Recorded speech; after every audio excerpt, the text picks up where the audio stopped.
Everybody, this is not deja vu. I'm actually re-uploading the video. Sort of. Since I did a reaction video to the minute and 13-second clip, this is going to be another reaction video to the same clip, but since it wasn't script, there's going to be a lot of things different that are going to be said, as you can already tell, seeing how this is already different. For those of you that don't know me, that are new for the channel, I do have a blog where I reviewed Infinity War, and that is down below in the description if you want to read that and get my insights on it.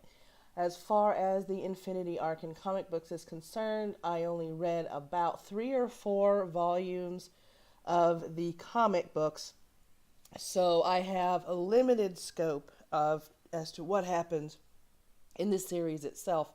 But if you guys want a full-on comic book play-by-play, then you have to go to the Comics Explained channel on YouTube and get the video there, which is over 2 hours, but it's the entire Infinity Gauntlet arc, and he talks about the Infinity War and everything else comic book side. Now, for those of you that don't know, that have never cracked open a comic book, the MCU movies sort of, in some cases, go with comic book canon, but most of the time they do not. The Infinity Gauntlet has characters from the Gauntlet arc and the Infinity War arc, but as far as everything being the same, Silver Surfer isn't there due to licensing issues. Infinity War did not have the X-Men for the same reason. Spider-Man did not show up until, I think, later on. So, like I said, whether you want a refresher about the Infinity War or the Infinity Gauntlet, or whether you want to be educated on what it actually is from beginning to end, then go to the Comics Explained channel, and I have linked a particular video of his about the Infinity Gauntlet below, so go check that out. So as far as I'm concerned, let's go on with the reaction. Now, this came out of a convention, this little minute and 13 clip. This isn't a trailer, this isn't a teaser. Well, it's a teaser in that it's a minute and 13 seconds of the movie itself. And it's a first glimpse of Brie Larson in her Captain persona dealing and interacting with what's left of the Avengers. So let's go ahead and start that.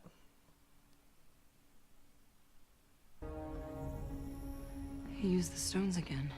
Hey, we'd be going in short-handed, you know? Look, he's... Okay. Everybody that has read my blog post knows that I really don't like what they did to Banner in the Infinity arc for the movie, because in the Gauntlet comic book, he wasn't having the argument that he's having with the Hulk in these movies. As a matter of fact, the Hulk was prevalent in the Gauntlet and the Infinity War, and he was not reluctant, nor did he refuse to flat out come out and make a showing. He was there. There was no argument between Banner and the Hulk. There was no existential crisis, if you will. However, he is being the voice of reason here in this particular clip, because this is post-snap. This is, we've lost a lot. This is the first time as an Avengers team that we did not come out on top. As a matter of fact, we got our asses handed to us. So we got to think about this before we go in again and do anything against Thanos. You still got the stones, so... So let's get him. Use them to bring everyone back. Just like that. She makes it sound so easy, don't she? Oh, so let's go get them, and, you know, we'll get the stones. Now, obviously, she was not there in the scene for the Infinity War, in the Infinity part of this, where the whole team on the planet that subsisted of the Guardians and Spider-Man, Tony, and Strange tried to get the Gauntlet off of Thanos before the Gauntlet had all the gems. And they failed because it came out that it was Thanos that killed Gamora, which made Star-Lord flip completely out, which is a totally normal human response when you find out that, oh, you're facing, the person you love's killer. He's standing right in front of you. That plan went out the window, and they failed.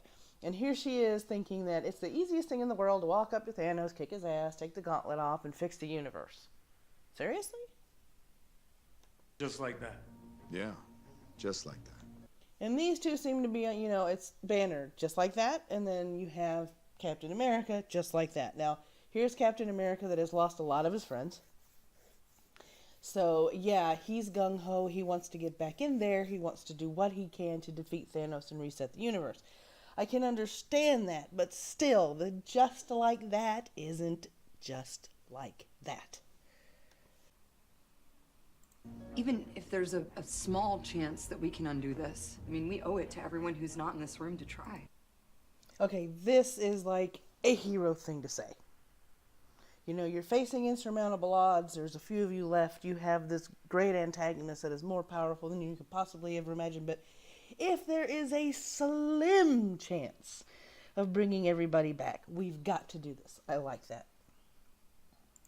If we do this, how do we know it's going to end any differently than it did before? Because before you didn't have me.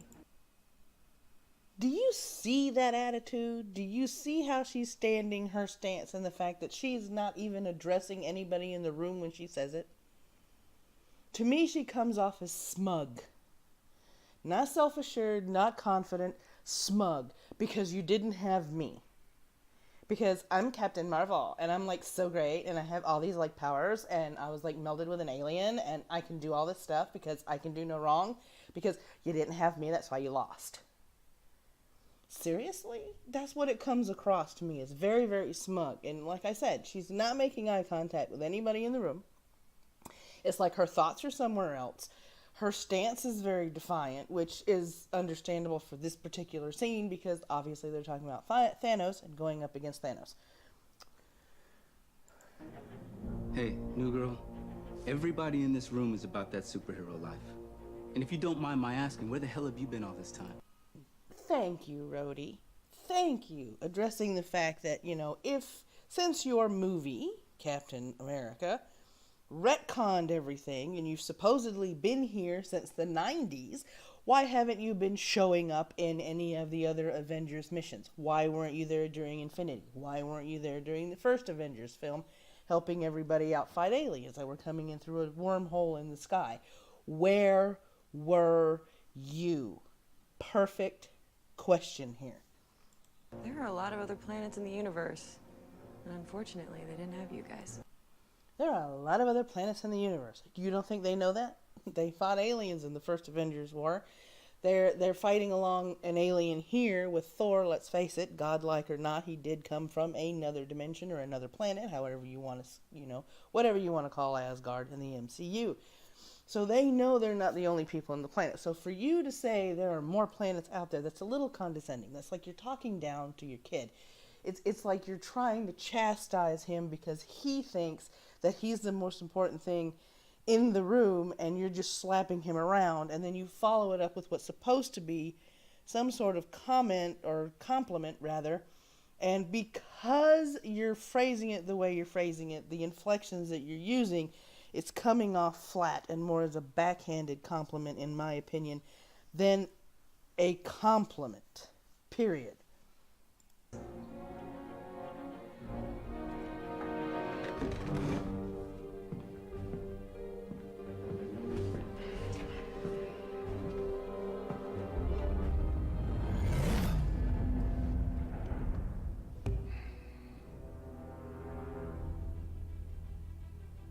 I like this one. Okay, the first time I saw this, I had one thing to say. Now that I've thought about it, there's a couple of different things, okay? Let's take a look at Thor for a minute. On the one hand, he says, I like this one because her resolve. You have Stormbreaker flying past her head, her not even flinching, her kind of smirking, because, let's face it, you can't call that a smile. staring down Thor the whole time that, he's looking at her and trying to give her a death stare, and she's not flinching. So I like this one. I can see that. However, on the other hand, and this is, something I had discussed with a couple of people, this is a man who has lost his home. This is a man who lost the people he tried to save from his home.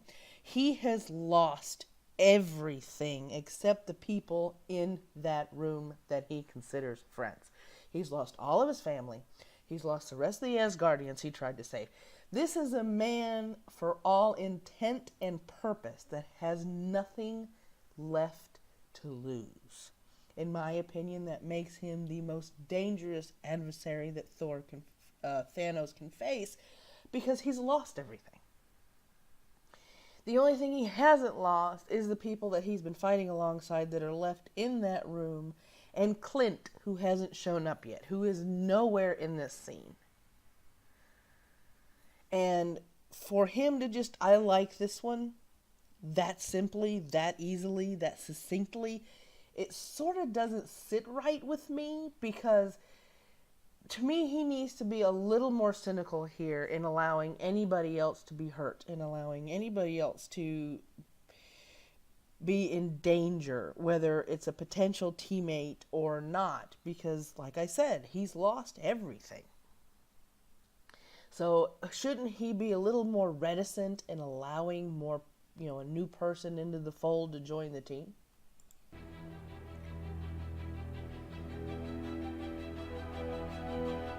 Let's go get this son of a bitch. Now, I've seen a lot of funny comments around here where all of a sudden he gets a phone call and it's Tony on the other end saying language, but really, this is the Boy Scout of the group. Everybody knows this is the Boy Scout of the group. This is the soldier. This is, the person that can put plans together, that can enact plans, that can, make the group cohesive and get shit done. But this is also the guy, like everybody else in the room, that has lost people. He lost a fight, and that is eating at him from the inside out. He wants another shot at Thanos, so I don't have any problems with him cussing in this scene. A lot of people may, and some people may not, but I think it's perfectly natural for him to do that in this instance. And there's the end of the video. My last thoughts on it are this. Having read some of the arc in comic books, I have certain issues with the creative license they've taken and things that they have put in the movie that weren't in the comic books. Spider-Man was one, but he was a brilliant addition to it. I didn't have any problems with that. I know why they substituted the Hulk for the Silver Surfer. I didn't have any problems with that. In the Infinity Gauntlet, you had the X-Men, but you couldn't have the X-Men because of licensing issues, so I think that's why they put the Guardians of the Galaxy in there earlier than they should have been put, so I don't have any problems with that either. But when you have a character like Carol Danvers, who hasn't been in any movies or introduced with a standalone movie up until recently, when the MCU has been building up to this for 10 years, getting us to identify with these characters, getting us to pick out our favorites, getting us to root, like, and in some cases love these characters, and, and hope they can do no wrong and root for them to win every battle that they walk into, to suddenly have this character shoehorned in here and just kind of shoved into the scene and injected into this team, it worries me. Endgame worries me. Because I don't want her to be the end-all, be-all. I don't want her to be the person that leads the charge to defeat Thanos, because she wasn't the person that did it in the comic books. I know the movie isn't canon. I know I'm going to have a lot of people that are trying to tell me it's not canon. I know the movie's not canon. It's blatant that it's not canon. But they're missing a major player in this movie that I haven't seen yet. He wasn't in Infinity. I don't know if he's going to be in Endgame or not. My main question for the people that have already filmed this movie is, where is Adam Warlock? Where is he? Because he played a major role in the Infinity Gauntlet, and he's not here. Are you trying to put Carol Danvers in his place? Are you trying to say that you don't want another white male, even though he's an alien and not completely white, to go up against Thanos and be the person who defeats Thanos? Even though in the comic books he did, and he reset the universe and brought everybody back? Is that what you're trying to say? Are you completely taking the Infinity War comic books and throwing them in the garbage? Because this doesn't sit well with me. I'm very worried for what this movie is going to be. As it stands now, from the clip that I've seen, I'm worried. I'm very nervous as to what the movie's going to be like, and what the final product in the theaters is going to be. The trailers, I've seen the trailers. There's snippets here and there. A lot of the trailers are very repetitious because they're trying not to show us too much of what's going on. So it's not allaying any fears. I kind of like the fact that they're trying to keep what's going on in Endgame hush-hush.